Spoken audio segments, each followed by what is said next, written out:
ಒಬ್ಬ ಯುವಕ ಸ್ಮಶಾನದಲ್ಲಿ ಅರ್ಧರಾತ್ರಿ ಒಂಟಿಯಾಗಿ ತಿರುಗಬಹುದು.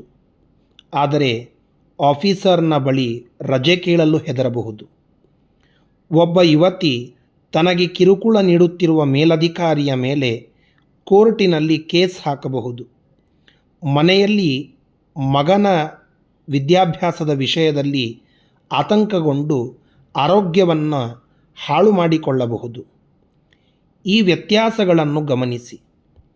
ಮೊದಲನೆಯದು ಚರ್ಯೆಗಳಿಗೆ ಸಂಬಂಧಿಸಿದ ಧೈರ್ಯಗಳು. ರಜೆ ಕೇಳಲು ಹೆದರಿಕೆ, ಮಕ್ಕಳ ವಿದ್ಯಾಭ್ಯಾಸದ ಬಗ್ಗೆ ಆತಂಕ, ಅದರಲ್ಲಿ ಅಂತರ್ಗತ ಭಯಗಳು. ಹೊರಗೆ ಬಹಿರಂಗಗೊಳ್ಳುವ ಧೈರ್ಯಕ್ಕೆ ಬಳಸಿರುವ ಮನೋಧೈರ್ಯಕ್ಕೆ ಈ ರೀತಿ ಕೂದಲೆಳೆಯಷ್ಟು ವ್ಯತ್ಯಾಸವಿದೆ.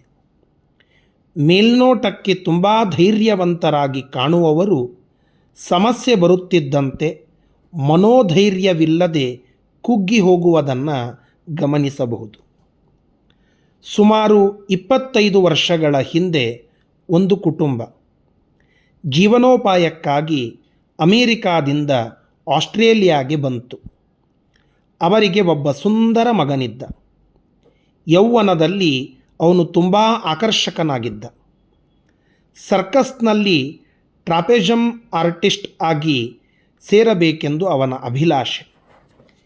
ಎಷ್ಟೇ ಎತ್ತರದಿಂದಲಾದರೂ ಧುಮುಕುತ್ತಿದ್ದ. ಒಂದು ದಿನ ಒಂದು ನಿರ್ಜನ ಪ್ರದೇಶದಲ್ಲಿ 5 ಜನ ಕಳ್ಳರು ಅವನ ಮೇಲೆ ಕತ್ತಿಗಳಿಂದ ದಾಳಿ ಮಾಡಿದರು. ಆದರೆ ಎಲ್ಲರಂತೆ ಅವನು ಹೆದರಿ ಪರ್ಸನ್ನು ಕೊಟ್ಟು ಬಿಡಲಿಲ್ಲ, ಎದುರಿಸಿದ. ಅದರ ಫಲಿತಾಂಶ 5 ಅವನನ್ನು ಪ್ರಾಣಾಂತಿಕವಾಗಿ ಬಡಿದರು.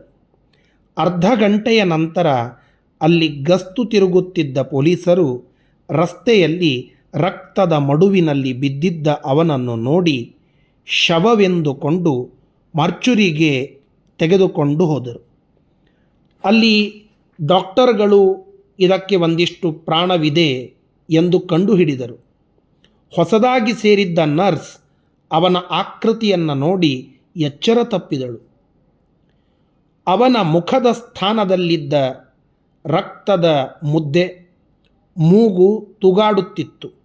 ಒಂದು ಕಣ್ಣುಗುಡ್ಡೆ ಸಾಕೆಟ್ನಂತೆ ಹೊರಬಂದು ನಿರ್ಜೀವವಾಗಿತ್ತು. ಮೈಯೆಲ್ಲ ಬಿರುಕು, ಶರೀರದಲ್ಲಿ 16 ಫ್ರ್ಯಾಕ್ಚರ್ಗಳು, ದವಡೆ ಪಕ್ಕಕ್ಕೆ ತಿರುಗಿಬಿಟ್ಟಿದೆ. ಎಲ್ಲ ಹಲ್ಲುಗಳೂ ಉದುರಿ ಹೋಗಿದ್ದವು. ಅವನು ಮನುಷ್ಯನಾಗಲು 1 ವರ್ಷ ಹಿಡಿಯಿತು. ಆದರೆ ಅವನಿಗೆ ಮೂಗಿಲ್ಲ, ಒಂದು ಕಣ್ಣಿಲ್ಲ, ಹಲ್ಲುಗಳಂತೂ ಇಲ್ಲವೇ ಇಲ್ಲ. ಒಂದು ಕಾಲದ ಸ್ಫುರದ್ರೂಪಿ ಯುವಕ ಕೇವಲ ಚಲಿಸುವ ಮಾಂಸದ ಮುದ್ದೆಯಂತಿದ್ದ. ಎಲ್ಲರೂ ಅವನೆಡೆಗೆ ನೋಡುವುದಕ್ಕೂ ಹಿಂಜರಿಯುತ್ತಿದ್ದರು. ನೋಡುತ್ತಿದ್ದಂತೆ ಮೈಯೆಲ್ಲ ನಡುಗುವಂತಹ ಭಯಂಕರವಾದ ಆಕೃತಿ.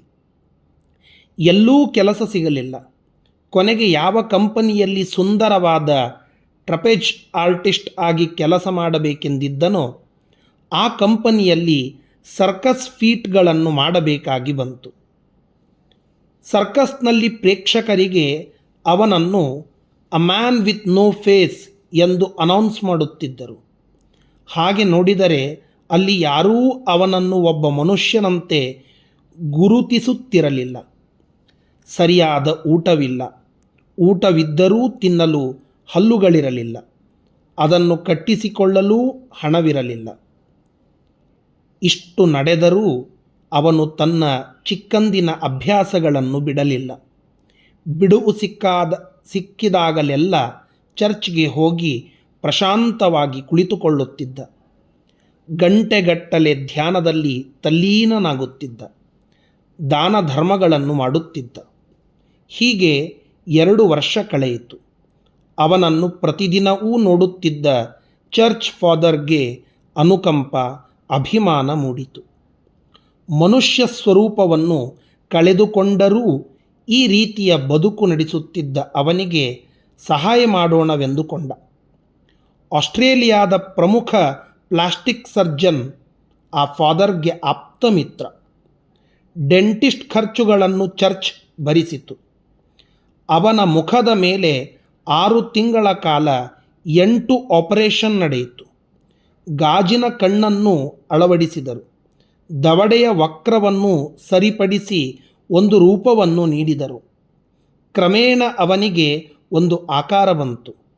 ಮದುವೆಯಾಯಿತು, ಮಕ್ಕಳಾದರು.